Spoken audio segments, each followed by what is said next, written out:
welcome everyone. SSBills Talk Draft Recap with Dr. Dungan and Lawrence Foster here in the new digs. Welcome in everybody. Dr. Dungan, how are we doing this Monday night? Super duper, Lawrence. You're pretty good. Okay, so you were trying to impress people with your outfit today. It's honestly like what. Yeah, this is frankly what I wear to work. This is what a real doctor wears. A lab coat. Well, I can go to Costco and buy one of them. Yeah. But yes. Can't buy one of these, baby. Those aren't free. Actually, it's free me, but I was gonna say I could find one. Anywho. Yeah, anyway. We are recapping the 2025 NFL Draft, which concluded on Saturday. We've had a couple of days to digest everything that happened. No OBS here, IBS, not today. We're going to start with the Bills' first-round pick. Just how we're going to roll through it is we'll talk about each pick in the first four, and then we'll quickly fly through the rest. And then we're going to get to some interesting stuff from the Bills' general manager today. So starting things off, Maxwell Hairston. We talked about this on our night one recap, but now there's been a few days. Probably research a little bit more about him. Your thoughts on the Bills' pick of Hairston, number one? Still love it. I'm still thankful that he was there and we didn't have to move up to get him. I think he'll be. I don't know if he'll be a day one starter just because we brought back Trey, but I definitely think he'll be a day one contributor. I think they'll look to get him on the field. Maybe he'll start. I mean, who knows? Like, that's what I think is going to be interesting about how the DB room goes. Benford obviously a lock to start.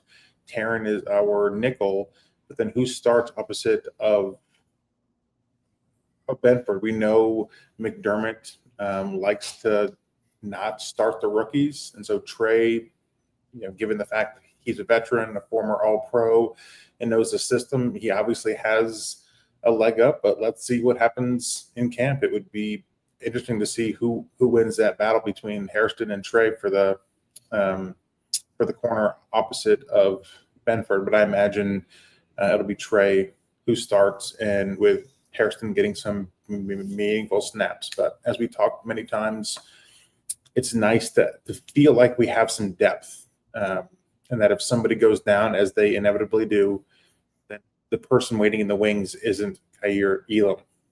Yeah. And I think that'll be the biggest thing in training camp. Was the ideal situation is both Hairston and Trey look fantastic, and then the Bills have a choice of going with the veteran who knows the system or getting the young guy's feet wet. And history pretty much shows that the Bills would lean on having Trey White take the majority of the snaps. Yep. Now, but the good thing for him is I think he'll be the clear number 3 boundary corner. So when they go into dime sets, he might be the getting on the field, like you say, getting meaningful snaps right away. Mm-hmm. Yeah. And like you said, there's depth now. Whether it's Trey or Hairston, who's the backup, that's worlds better than Elam, who was inactive a lot of career in Buffalo. And that pushes Dane Jackson farther down, and we'll get into it later.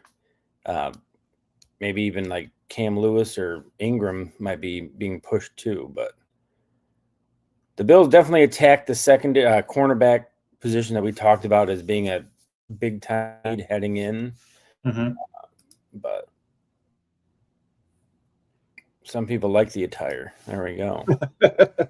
She's biased. Yeah.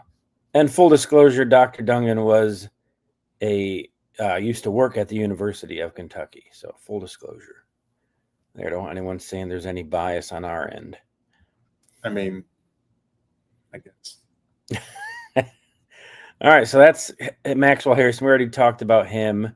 Moving on to the Bills' second-round pick, where they traded up pretty steeply to get TJ Sanders, D tackle, 50 tackles, 7 tackles for loss, 4 sacks.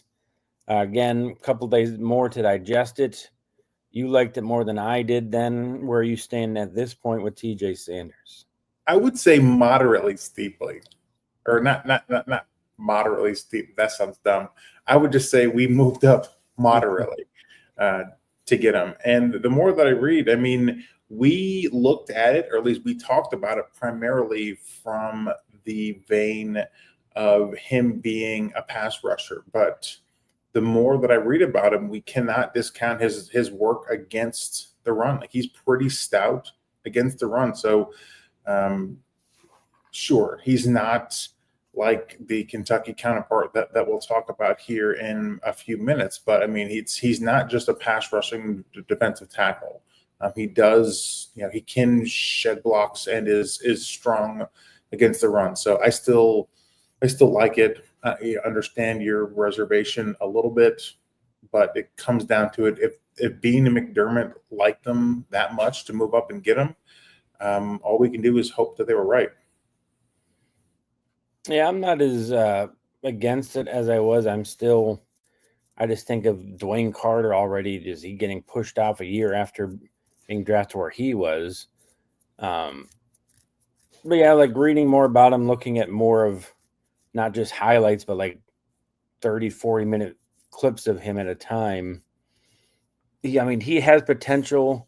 I think Bean made a definite push towards like getting more freaks. If you look at the athletic scores of these guys based on all their combined stats, like combined, like the defensive players the Bills drafted are more of the kind of upper tier athletes, which is nice to see. Like they're going for the boom with the potential of a bust, but at least these guys they're picking have, if their boom hits, it's can really be that final pieces to push the Bills over the top. And I mean, look at the guy. Yeah. And some people are saying like everything is Ed Oliver like a year or two away from going bye-bye with what they're doing as well. So it could be a case of kind of like the Eagles maybe a year in advance getting people lined up to take over certain spots. So definitely something to keep an eye on. But I'm not, like I said, I'm not as against it as I was, but I'm going to withhold my judgment till we see him on the field. Sure. And not to digress into this, but I really do think after this year, I mean, if Ed doesn't put out like, I don't know, top tier, he gets paid pretty well. And so if he doesn't, put up better numbers and just plays better, I think next year he's probably going to be asked to take a pay cut. Yeah, I agree with that. The only thing I'll say in his defense is Daquan took a big step back next to Ed last year. So like it seems like defense could really focus on Ed and Greg, and that was all you really had to worry about on the Bills D line. Sure. So now Sanders, Ogunjobi, Michael Pope is a D tackle hybrid.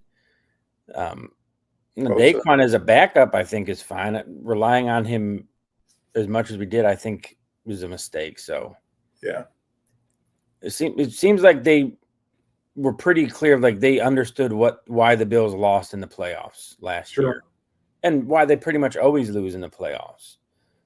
The defense lets down the team. Like the Chiefs had not scored anywhere near what they scored all season until they played our defense in the playoffs. Yeah. So they realized the offense scores 31 points a game. The defense had to be better. So we go there. And then my favorite pick for multiple reasons in the third round, Victor Zaz, a.k.a. Landon Jackson. I really like this pick. Reading about him as like a leader on the team, the type of player he is, and just the upside of him. 49 tackles, 10 tackles for loss, 6.5 sacks. Pass rusher out of Arkansas. Your days post thoughts on Landon Jackson? I feel about him probably the same way that you feel about PJ. Yeah.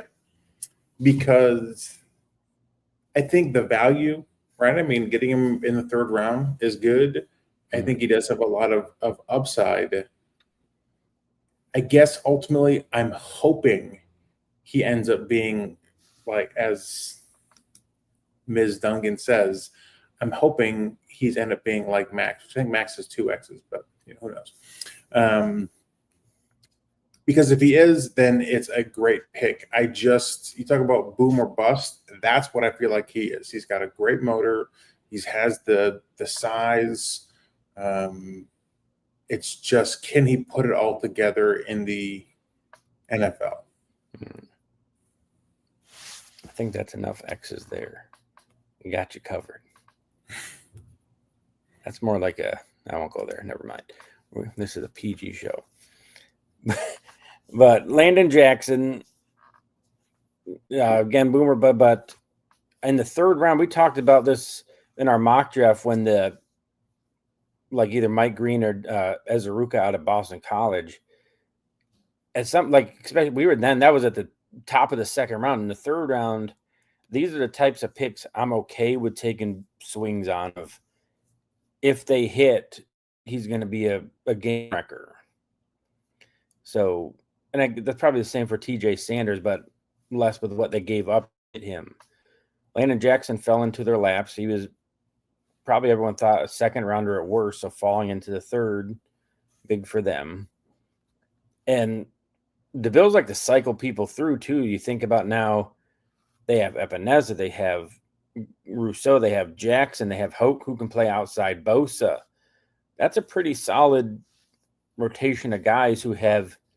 And Landon Jackson, you mentioned TJ Sanders with his run defense. Landon Jackson is also a top tier run defender, setting the edge and chasing things down.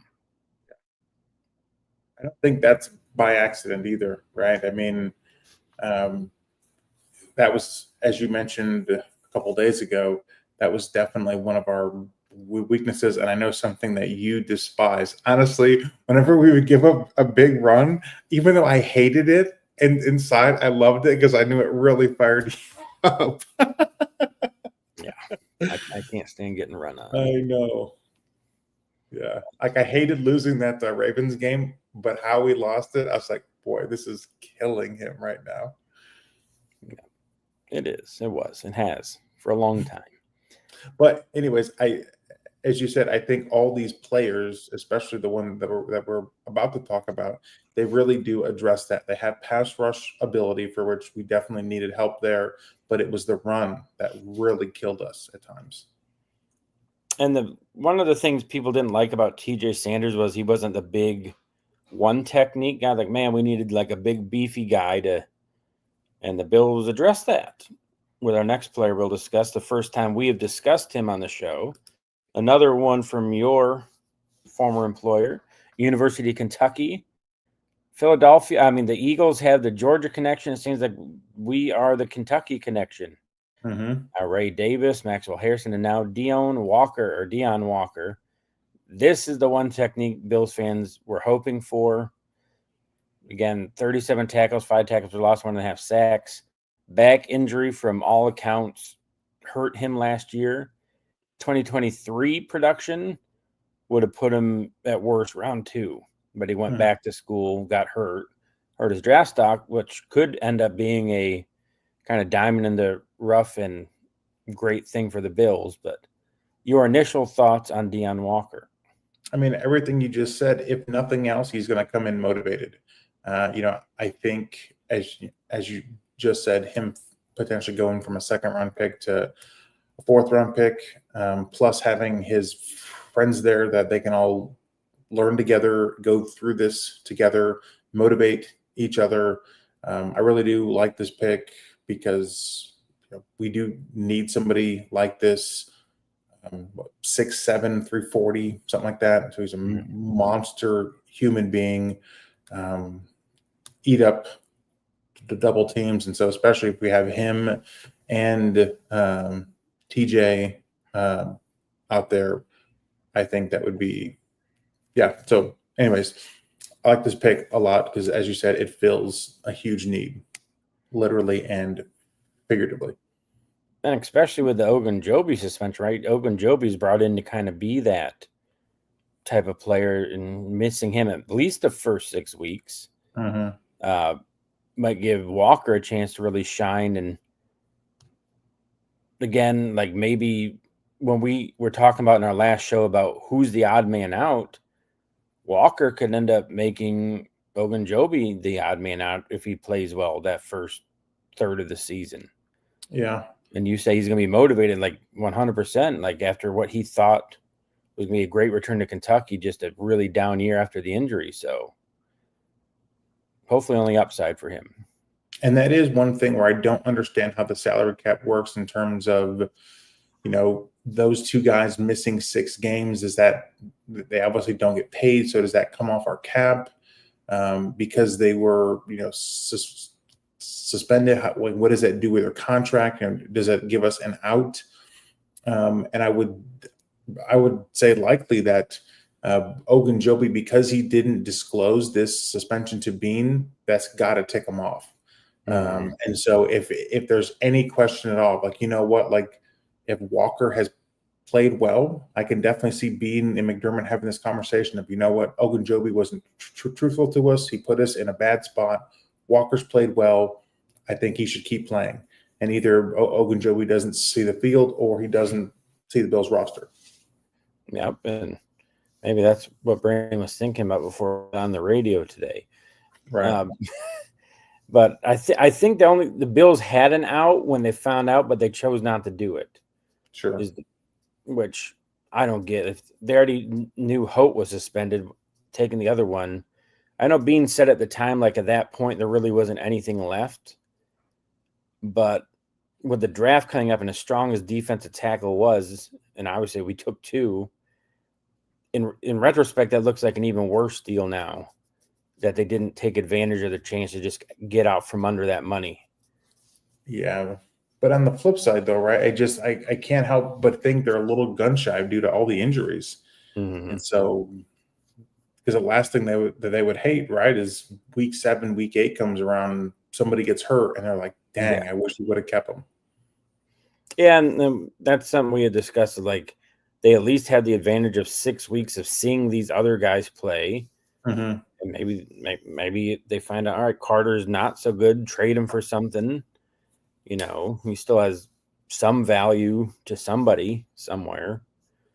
But yeah, defensive tackle, I think, and the defensive line in general is going to be one of the biggest training camp things to keep an eye on. Is how is that working? Who's taking the snaps? Who's playing first, second team, and all that? Not the most sexy thing in the world to watch, but in terms of the impact on the Bills, that's probably right along with cornerback too, the top thing to look at the rest of the offseason. Yep. So Deion Walker, 4th round pick. We're going to fly through the rest of the Bills picks now. For those of you listening and not watching, I'll read through quickly who the Bills drafted. 5th round, they had 2 picks. Jordan Hancock, the Ohio State corner, Tommy boy there. And then Jackson Hawes, the blocking tight end out of Tech. Quick thoughts on our 2 5th-round picks.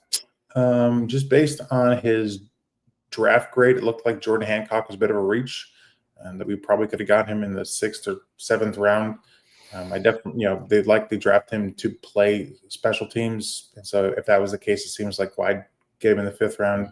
I do like the tight end though, just because one, I think he fits the bill and the team. We needed a strong 3rd tight end, especially one who's a pretty good blocker. And if you look at some of his numbers, I think he could be a solid receiving tight end. He just didn't get a lot of opportunities at Georgia Tech. Yep. And the thing I like about Hawes is we think of last year, how often did the Bills use a 6 offensive lineman to go in? Maybe they don't got to do that as much, but still keep the blocking potential with Hawes. But the thing that'll do is now the defense has to think, all right, is he going to leak out into a pattern? Sure. I know technically the tackle could have, but he's not as big of a threat as Hawes, who is an actual tight end. Right. So that might be a new wrinkle in the Bills this year, is him being that 6 offensive lineman, but being able to do a little more in the passing game of that and what that could open up. And Jordan Hancock, it was a reach. I imagine that's not good news for Cam Lewis, who's the Bills' kind of Swiss Army knife right now, playing safety or nickel corner.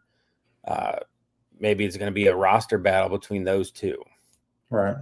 And then 2 6-round picks, Dorian Strong, a corner out of Virginia Tech, and then Chase Lunt, the offensive tackle from UConn. Again, quick thoughts on our 6-rounders. I liked Strong more so than I liked Hancock. Hancock is a better name. Strong, I just think, based on his numbers, is likely going to be, or could potentially be more impactful if, hopefully we never need him, but if we do end up needing him. And Chase, I just see him as, it's a big body that can just, I think we mentioned this before, but I think will end up being what Doyle was before he got hurt and eventually had to retire. Is just, it doesn't hurt to have these bigger, tackles, guards, offensive linemen in camp, on the practice squad, just getting better in case someone goes down, just trying to get ahead of the curve. So solid picks. Yeah, and I'm with you on Dorian Strong. We're in the 6th round.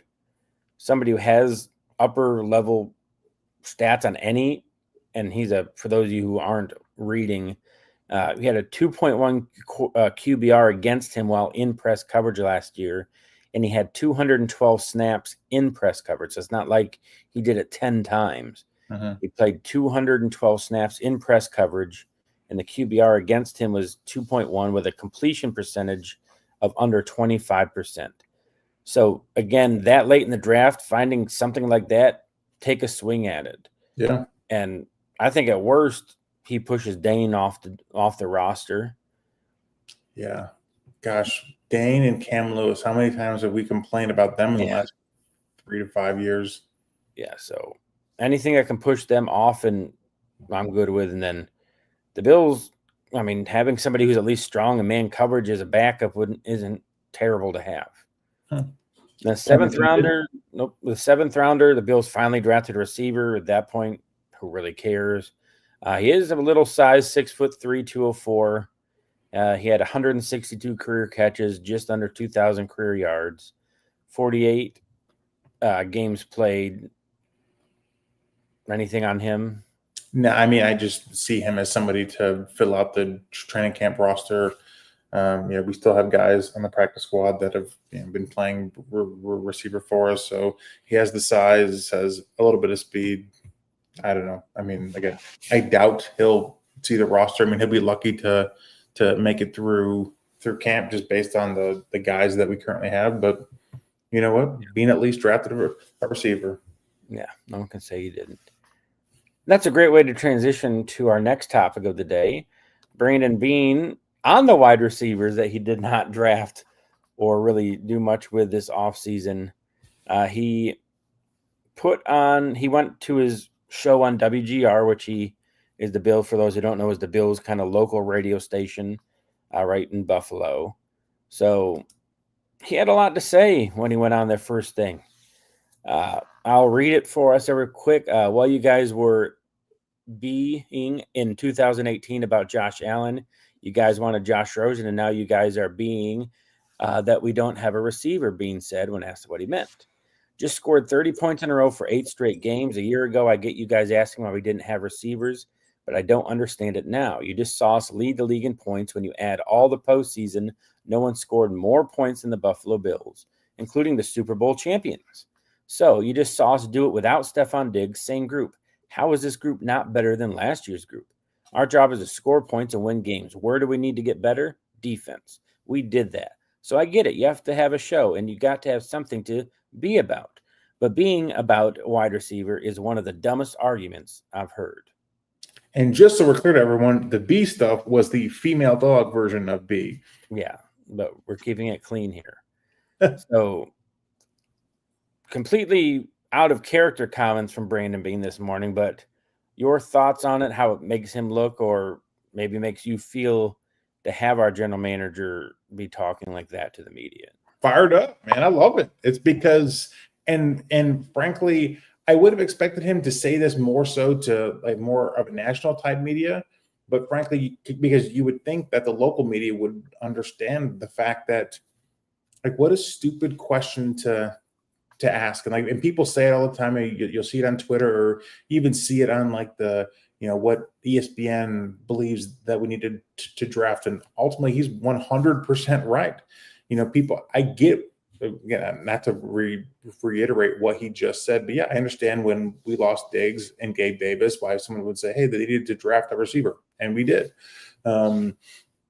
But yeah, after the offense scores 30 plus points a game, I mean, second in the regular season, anyways, to the Ravens, and we add a guy like Josh Palmer who gets open, everyone else is still there a year better, if nothing else. Keon coming back, healthy, Kincaid healthy.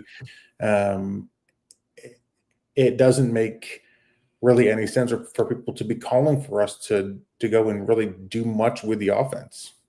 It's, again, 30 points per game. What more do you want? So I loved it. I couldn't believe it when I started listening to it. I was like, was this done by AI? Like, I really had to think about it, or listen to it after I saw it ever. I'm like, oh, like this is legit. And I bet the team loves it. I bet the offense loves it. I'd love to know what McDermott thinks about it. But other than that, I guess ultimately it doesn't matter. But no, I have no problems whatsoever because he's 100% right. Yeah, and the only thing I have an issue with is they didn't even ask him a question. He had just been listening to what they were talking about before he came on, and he just jumped on with that. So those hosts didn't even bring up the wide receiver yet. He just jumped on it as soon as he got on the call. So that's the only thing as a former media guy, at least let the guy ask the question, then jump on him about it. Sure. Like maybe they're going to not ask about it because they don't want to get him upset. So, but aside from that, yeah, I am like you. Nowadays, I'm like, I always have to go find it somewhere else to see if what I'm seeing and hearing is actually real. Sure. Which is crazy nowadays. Like, think fake is like the AI is so good that you literally have to go and wonder, like, is this actually true? Like, it looks like the guy, speaks like the guy. And you had to, because Bean has never talked like that to the media. And you're right that they score 31 points a game.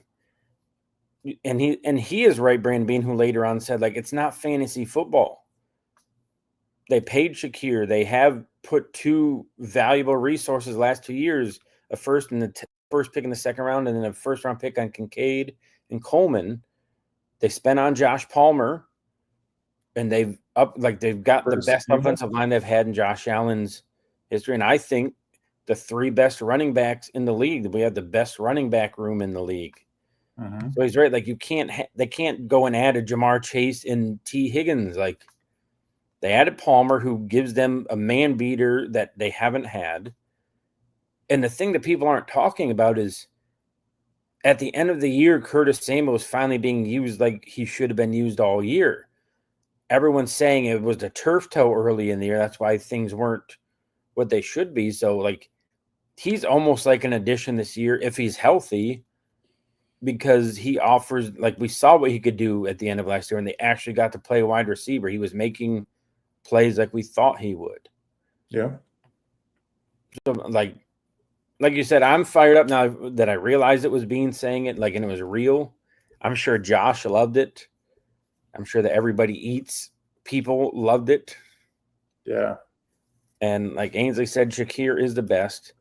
And I saw a stat today. The Bills had 3 of the top 25 pass catchers in terms of separation. Shakir, Coleman, and Kincaid were all top 25 in terms of separation. As much as people talked about players not, like our receivers not getting it, that's pretty good to have 3 in the top 25. See, I find that hard to believe, given all the statistics show that our receivers averaged negative yards of separation. I think I might show how bad everyone else was. Right. I mean, yeah, it must be Hollins and Kincaid and Knox. Yeah, but yeah, no, I mean, Like that was the biggest thing. Like why we advocated for Josh so much is like he did what he did with guys not getting separated, whereas like Lamar's guys were number one. Yeah. I mean, the Bills could still be better than that, but at least it showed me like, hey, like we're not as bad as I thought when I saw them. Like, man, that's a lot better than I thought. But I loved it from Bean. Obviously, it was one of ESPN's top headlines on their webpage for the day of Bills GM gets feisty with local media. That's when I first like, hold on. I clicked on that. I'm like, man, Bean went off. It's like feisty is. Yeah, but good for him. They just finished a draft addressing what everyone knew was the weakness. They went and attacked the defense. So our final thing for today on the Bills, we'll talk a little about NFL overall. After being said this isn't fantasy football and the Bills were good at wide receiver, they hosted Elijah Moore, free agent, 25-year-old from the Cleveland Browns, had his best year last year, with 65 receptions. Funny thing is, after they hosted him, the Browns decided to tender him, which they hadn't done up until that point. So it must be they thought there was some serious interest from the Bills. So your thoughts on Elijah Moore, a young guy who has had really bad quarterback play and coming off his best year? I mean, I think it would have been a nice addition. Again, as we just sort of said, that it would crowd things a bit, but I mean, there's always room for guys that can play in the NFL. I think it's smart from the Browns just because they did obviously just really invest in the quarterback room. And so to have, above average, even average pass catchers on that team is probably pretty important. So, I mean, it makes sense for the Browns. And like, if we were in desperate need of a receiver, I'd be more annoyed, but what are you going to do? I mean, the Bills can still try to get him. So he was just tendered with like the exclusive rights tag, which is rarely used by teams. Mm-hmm. Which again, like some people, like they're really trying to just put it to Elijah Moore. They didn't want him obviously, but they're doing that to him, making it harder for another team to sign him. Yeah. I, for one, if the Bills can do it without having, I don't want to pay more than $3 million for him, which is what that tag says they have to do. If they can get it cheap, like maybe negotiate a trade where they get like a 7th round pick next year or something for him, and they take the tag away, that'd be fine with that. Yeah, but I'm more James Cook. I don't know. Offer some. You always sneak the Cook in there. But to me, he would offer like a really intriguing piece that what can he do with elite quarterback play? He had 65 catches last year with absolute garbage in Cleveland. And that shows that, and he knows how to play in the weather. Cleveland isn't any better than Buffalo weather-wise. So I hope the Bills sign him cheaply or trade for him cheaply just to see, like, can Josh be the one that unlocks what he was drafted to have? Sure. Yeah, he's just a 2nd-round pick. Yeah. So, I mean, the talent's there. He's still young, still potential. So, do good there. So, the last time we had our show, we talked about Shedeur Sanders falling out of day 2 of the draft. He ended up going in the 5th round. So, that was a story of the draft. We haven't had a chance to talk since then. So what are your thoughts on Shedeur falling all the way to Cleveland in the 5th round? I think good for all parties involved, right? I mean, it's a place that Dion did not want him to go. So good. It's a place for, I mean, frankly, if you look, not to lay my bias down, hopefully all of this has served him a massive slice of humble pie, right? I mean, you don't want to write a 22-ish-year-old kid off because ultimately that's what he is. And his personality and his mindset and his approach is obviously been heavily influenced by his father, everything he's watched his father be. Because, we just see, we know of Shedeur Sanders of the last 2 or 3 years, right? But in all reality, that kid has spent his entire life idolizing his father. And we all know how much of a showboat Deion Sanders was. And that's likely going to have a massive effect on a kid, right? You know, your hero is acting a certain way. Well, then why wouldn't I act that way? So I do hope, again, like this has really humbled him and like, you know what? You're not as awesome as you think you are. 32 NFL teams believe that to be the case. And now maybe that lights a fire under him. And, you know, who knows? Maybe he is the catalyst to get Cleveland out of being Cleveland. You know, he does have talent, right? I mean, what does he do now with I think the Browns have a pretty solid offensive line. They could definitely use help in the receiving area. They just signed Deontay Johnson today. But yeah, so I mean, I genuinely do think it's good for all parties involved. I mean, because on the flip side, for the Browns, I think the Browns had one of the better drafts. They get a guy with a lot of upside, you know, depending on who you talk to. He's the next best thing since sliced bread, Mel Kiper Jr. And so if he, yeah, right, like that's a topic for a different time. But Mel Kiper needs to take a step back. But if he does end up being half of what Kiper believes he is, well, then boy, what the steal of the century then, right? So, and worst case, right? Worst case, the Browns just paid a 5th-round price for a dude who doesn't do anything, and Shedeur is already set for life. So, yeah, I think it as I'm frankly just glad it's over. Yeah, but Cleveland's going to be a circus this year just because of that. The thing I don't get, like the Browns seem to have no idea what they're doing at quarterback this year. I mean, they already showed that with Deshaun Watson. They traded for Kenny Pickett. They signed Joe Flacco. They drafted Dylan Gabriel in the 3rd round. Then they drafted Shedeur. So that's 5 quarterbacks. All 3 of which have significant starting experience in the NFL, and 2 like rookies. So to me, it shows that Cleveland still has no idea what they're doing half the time. If you're going to draft Shedeur in the 5th, I mean, to me, it makes the Dylan Gabriel pick look like why, you know, like, and then why trade for Pickett? Why sign Joe Flacco? Like, I don't get what they're doing. Having like, it's like they jumped back and forth. Like, oh, we're going to have Pickett. Now we need someone better, more. So they got Flacco. Like, man, we're going to bring on some young people. Well, you just traded for Pickett. That's your young person. Yeah. That's the thing that I don't understand is like, it seemed like they went back and forth and back. It's desperation, dude. I mean, outside of maybe the Jets, like who's had as bad of a quarterback situation for as long? I mean, truly though, in the last 25 years, the 3-4-ish years they had a Baker, I feel like that was the highlight. Yeah. Then they gave up on him. Which, I mean, dude, talk about if you could go back in time, if you're a Browns fan, but like, you know, that just breeds desperation. I bet if we didn't get Josh, we'd be in the same situation, just anywhere, just like where can we get some competent quarterback play? Because that defense is going to be filthy. And you know, as we've said last year, I feel like the year before, if they just could get average quarterback play, they would win 10 to 12 games. Like that defense is. That's what they got with Flacco at the end of that year 2 years ago when he won the comeback player of the year.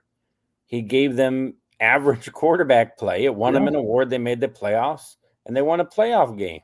They got crushed in the playoff, but they made the playoffs. Yeah. So turned into a pumpkin. But like that's what this is. Mm-hmm. I mean, and clearly it tells you that they've given up on Deshaun Watson, a dude that they're married to for another 2-ish years. Yeah, that's going to go down, I think, as the worst trade in history ever. When you couple what they gave up, then the contract they gave him, and then what happened after. And that's not even mentioning all the allegations he had going into Cleveland. They're like, yeah, it's okay, because they were desperate and wanted somebody. Yeah. To me, it's a curse of Baker Mayfield until they get somebody else. Baker played hurt when he shouldn't have, so he had a down year after he led him to the divisional round of the playoffs and very close to beating the Chiefs. Mm-hmm. He had a down year because he is who he is and played through it. So they panicked, got somebody they thought, oh, Deshaun Watson. Yeah. And then Baker went and did like he won a game on 3 days of knowing a team with the Rams, and then look what he's done in Tampa. Yeah, no, I mean, Baker's definitely is a feel-good story, and he got but ultimately, good for him. I'd much rather be down in Tampa playing with Mike Evans and Chris Godwin and that defense than I would being up with Cleveland. But yeah, no, he got such a raw deal. So in a way, you're right. It's like football cosmic justice. Yep. And the Browns suck. So. Yeah. But that's a tough division. Like you think of the AFC North, if the Browns get average quarterback play, that's a really, really hard division to. Mm-hmm. And the problem is they're going to beat each other up so much. It's probably going to be hard to get a wild card spot for them because they have 6 of the hardest games you could have against some of the hardest teams in the league. Yeah, they're all great on one side of the ball or the other. Yeah, Baltimore is the one that is just overall. Yeah. But on the flip side, you think about the Bengals, if they could get average defense play. Yeah. How good. Like, I want to know part of the Bengals last year, even with a terrible defense. Sure. Just because of what Burrow was doing at the end of the year. So, yeah. Hopefully they have a real crappy start to the year again, and that just kills them like it always does. So what an enigma, right? Like I don't get it. Every year they go like 1-3 or 1-4. It's just like, what are you doing? And it's happened too many years in a row where it's not like just it's something. Like there's something about either the way they prep or the way they get ready. Mm-hmm. Like they got to look at and examine. Like Zach Taylor has to be like, okay, what do I need to change to get this team? They can't lose in New England week 1 against Jacoby Brissett again, or the Cleveland the Cincy fans are going to just lose their mind. Oh, I think their coach is in the hot seat. If they miss the playoffs again, he's gone. If they start 1-4 again, he could be. Yeah, he could be gone. But that's our wrap on the NFL draft. We will be back next week. We're looking at the Bills roster overall. Now that we have the undrafted free agents, we have the draft fees. We can look and see the depth chart, what we can see maybe happening. And eventually we're going to get to some top 10 lists about Bills history. So it'll be a lot of fun this offseason. Nice. And then the NFL schedule comes out soon. Here at SNS Bills Talk, we'll dissect that big time. Dr. Dungan is good at dissecting things. That's part of his job. Snip, snip. I killed 10 today. He's joking, people. He didn't do anything like that. Part of my job. Not people. Well, you didn't clarify. I put down this is kid friendly. It is kid friendly. I do research. What do you want me to do? I do research on animals. Oh, well, now people are going to think you're out there offing rabbits instead of rabbits. People don't know. Now they do. Now we're banned. Cool. It's been a good 5-episode run, people. But thanks, everyone, for stopping in. We've gotten more views and everything on our videos as we go, so we appreciate those who continue to listen and watch, depending on how you listen and watch. Hold on. I got one thing, right? It's under. I didn't see. It's on the 3rd row. I didn't see that. So go ahead and bring it up. Well, we talked about AI earlier, and the other day I was giving an exam, and I just started messing with the AI, putting, can I generate an image? And, based on the Bills and the various teams that they play. And this one I think turned out the best. I mean, this I want to get made into a poster, right? You have the most handsome man in the world driving this horned beast going against this dirty chief. And I mean, this is what AI is all about. I mean, sure, it can help you write papers and it can do all kinds of things, but these pictures So, But are you using it to its full potential as we see here? I mean, I think I am. No, I mean, if you're not doing that, I don't think people are using AI to its full potential. Yeah. He only showed one, folks, but he also had the Dolphins in him. Oh, He had dude. the Jets. Tyreek Hill as a Dolphin. Yeah, forget those man horses. We got Tyreek Hill as a Dolphin, ladies and gentlemen. That's what the other Bills. Hands up. You're not seeing that type of content on the other Bills podcasts. Sure That's why you come here to SNS Bills Talk. So draft season's done. We got one last thing to look forward to: the NFL draft schedule release. The Bills are going to be maxed out on primetime games again. Is just where and when are they going to be? Yeah. I have a feeling we're going to get either a Thanksgiving Day or a Christmas Day game this year. I mean, when we played Chiefs, that'll be primetime. When we play Philly, that'll be primetime. And we play Baltimore again, that'll be primetime. I think CBS won't let that happen because the last 2 years, the Chiefs Bills has been a 4:25 game. Because CBS can protect a certain number, like CBS and Fox can protect, I think, like 2 or 3 games that nobody can take. So that's why the Bills and Chiefs haven't been a primetime game, which is still, it's crazy to me that they haven't played a night game in the regular season in a few years. That's because CBS knows that's their moneymaker. They brought the whole crew there and did something like treated it like a championship game, which ended up kind of being like Romo and Jim Nance. Come on in, friends. But that's it, guys. Thank you again for joining us. For Dr. Dungan, I am Lawrence Foster, SNS Bills Talk. Make sure you follow us and like us on our socials. We got Sticks and Skins on YouTube, which is probably where you're watching this. We also are on Spotify and we are on Apple Podcasts. So find us everywhere. So we say, as we always say to close thing out, go Bills. Go Bills.